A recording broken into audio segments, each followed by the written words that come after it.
Hey, welcome to another weekly exclusive video for Patreon crew, and once again, thank you so much for supporting me. We talked last week about the circle and what is the magic circle? What role does the magic circle play? And it essentially creates the membrane from outside and inside. Now, this would seem to set up a dualism, and on a contingent level of perception, it does. On the ultimate level of perception, there is no true barrier erected. But the paradox of the universe is that it is both totalizing and atomistic at the same time. We can't wrap our heads around this because we want to say it's either many or one. But the nature of the circle is to fortify the singular nature of the caster, of the perceiver. And this isn't to shut the universe up forever. It's in a way to separate disruptive energies, or separate interference from the expression of the entire universe through the consciousness of the caster. That's the hard part to wrap your head around. Is it's not dualistic because it is actually the entire universe casting the circle, but through the lens of a singular expression. And the reason we cast circles, the reason we protect space, the reason we have boundaries is not to create an array of others, but it's so that we may, in our unique singularity, express the universe.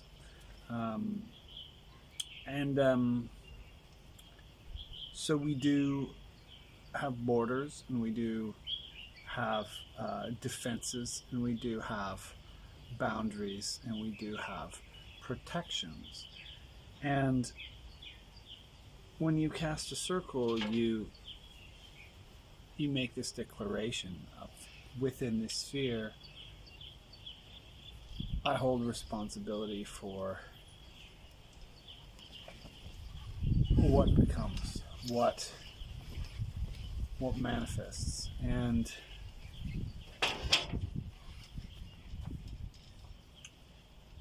the exercise we did last week, where we envisioned the circle like a bubble around us, or perhaps like an Ouroboros, helps us get a sense of that, the importance of that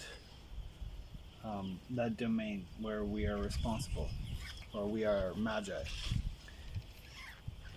There is another step that we can take, okay, which yeah, I have this crazy parasol that's going nuts. I'm on the roof where it's peaceful. There's another step we can take today, which is to quadrisect the circle. In other words, to cut it through with 4 directional lines. And I believe we did that as well last week when we talked about the elements. But this is a way, using a magic square, that we, in a sense, create a cross beam through our circle, and from the center of that beam, we then hold the circle. And so the prerequisite for magical work, which involves intense states of perception, is centering and grounding. So we cast a circle, we find the center of the circle, and we brace into it, we root into it. And that will enable us to process the more, shall we say, funky elements of the magical experience, which can involve visions, it can involve talking to imaginary friends. Long Milo de Cat said something interesting, I believe. Of course the spirits are real. Of course the spirits are imaginary. Most people just don't know how real the imagination is. And every magician knows how real the imagination is and how we take it seriously. So, so what we're going to work on today is the famous SATOR Arepo Tenet Opera Rotas square, which has no real agreed on translation, but I understand it as something akin to the plower in the field controls the work. But even more so, I see it as a mantra and as a sigil and as a talisman of holding, because tenet means to hold, opera means work, repo and sator appear to be names. So tenet is to hold. So whenever you feel overwhelmed by noise or overwhelmed by stress, you can use the SATOR Arepo Tenet Opera Rotas mantra to brace and anchor, and you'll find that it lends you strength. There are other ways to present it than as a square. For example, here we have the same mantra that's been overlaid over a pentagram, and I want you to notice that it starts up here, okay? It starts, you can read them in both directions, but I drew it SATOR AREPO TENET OPERA ROTAS. I recommend that you draw one yourself. The reason I did it in that direction, although you could do it in another direction, coming in from the outside and starting in this one, because I want the tenet to be here. The tenet is a palindromic element, so I'm placing that here. You will notice though, if you read along the outside, right, just the outside letters, SATOR, S-A-T-O-R, and then A-R-E-P-O,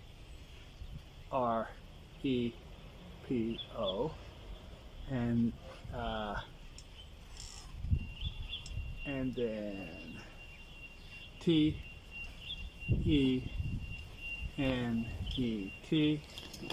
and then opera. So actually, you have both the pentagram of the whole words, and each individual letter also produces a pentagram. So there's actually 25 letters, which implies 5 pentagrams. So I want you to think, or at least 5 figures. I want you to think about this in terms of 4 pentagrams for the 4 directions and across through the center. So this actually becomes a formula for the circle itself, and that formula looks like this.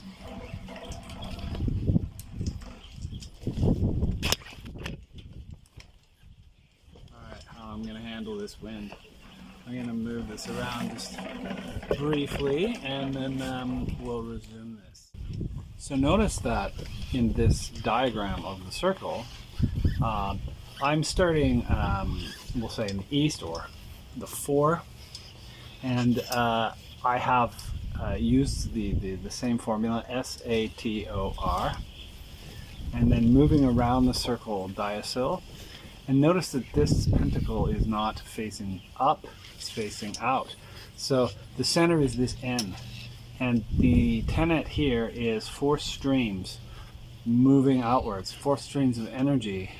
The N itself has the value in Hebrew of 50, so it also has that 5-fold nature. So the energy moves out and through the pentagram. So here we have the SATOR pentagram. This is the Arepo Tenet pentagram. The tenet is not a pentagram, but rather a pentaform, perhaps a pyramid or cross through the center. And then opera to the west, and rotas to the south. And so this is the formula of the circle. So just, I want you to copy this stuff out if you can, and that will help you understand it. So now let's do a short meditation that builds this structure.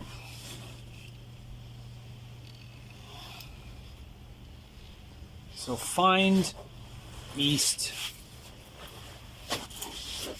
I'm facing east now. Find east. And breathe.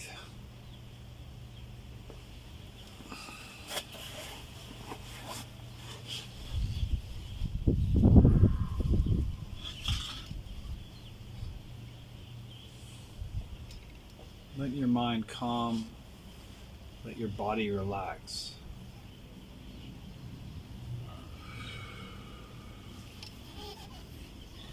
Let your spine straighten. And you can feel like a single hair at the top of your head is being lifted up.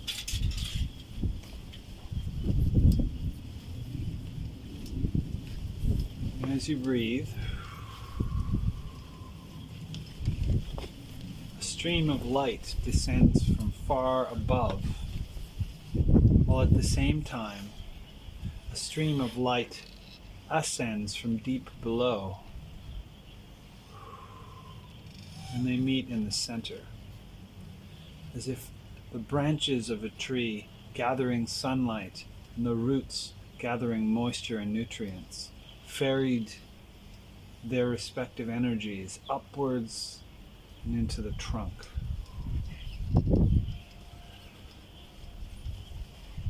Feel yourself at the center of the tree of life, the tree of worlds.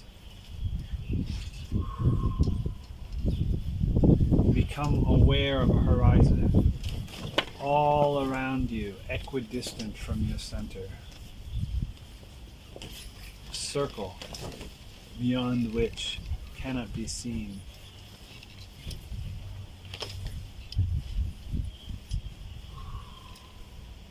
Breathing in from above and below, strengthening the center, and then as you breathe out, the energy moves in 4 streams. 1 towards the east, 1 towards the west, 1 towards the north, and 1 towards the south. And it moves out in those 4 directions simultaneously.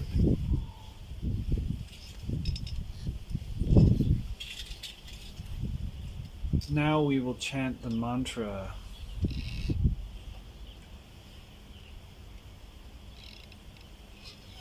articulating each letter.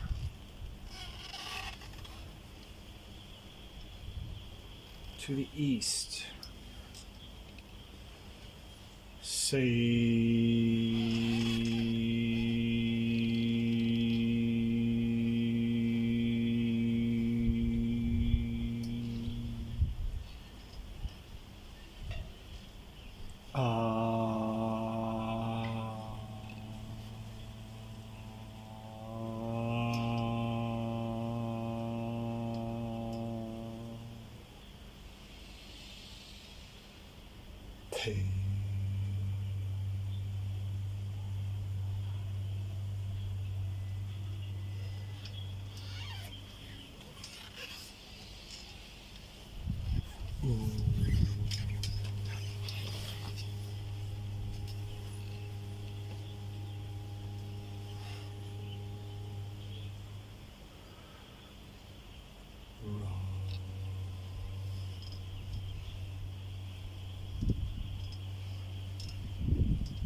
To the south, 1/4 turn around the circle, articulating each letter.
To the center, articulating each letter and observing the cross, the brace, the 4 streams connecting the 4 directions.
Turning your awareness to the west,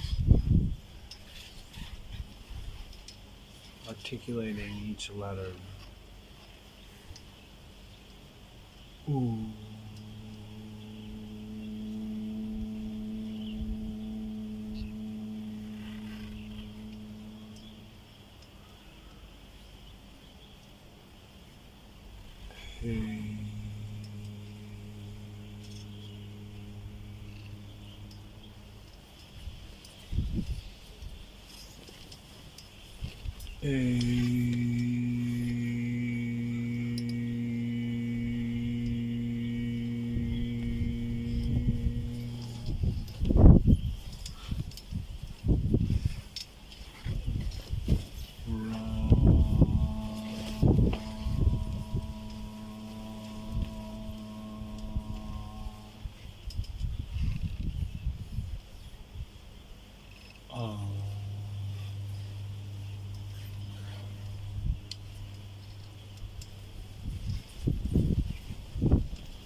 Carrying the line of the circle all the way around.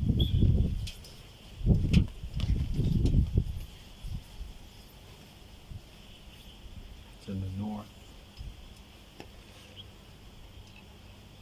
Articulating each letter. Ra.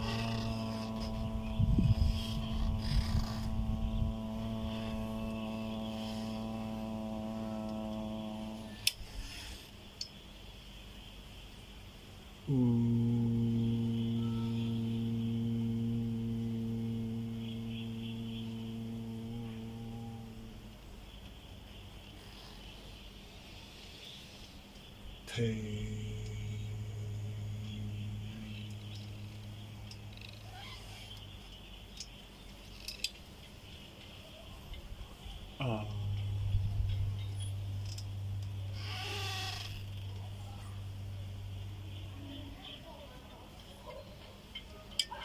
Say.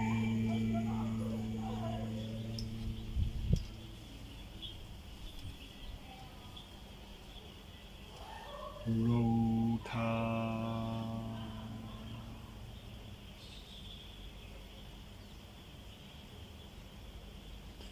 SATOR. Arepo. Tenet. Opera. Rota.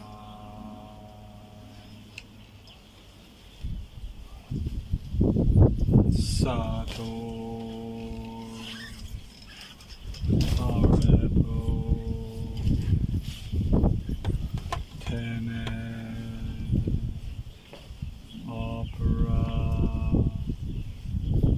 Rota.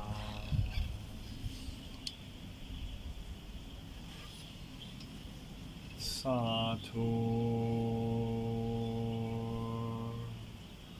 Arepo.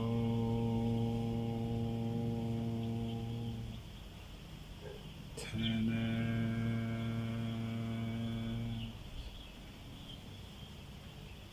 Opera.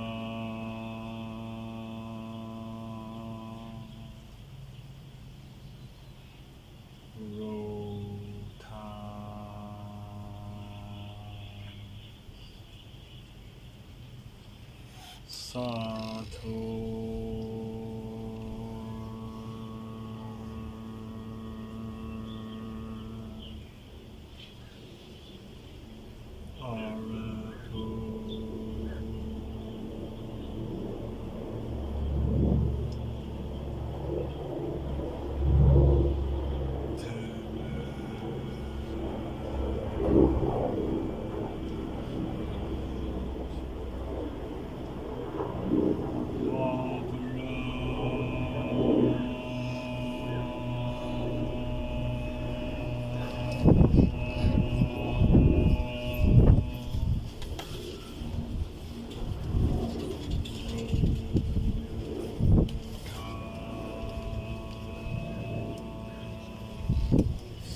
It holds.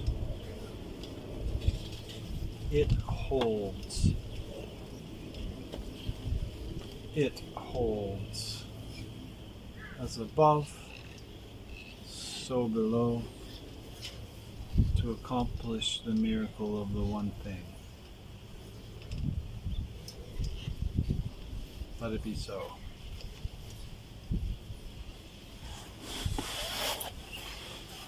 So,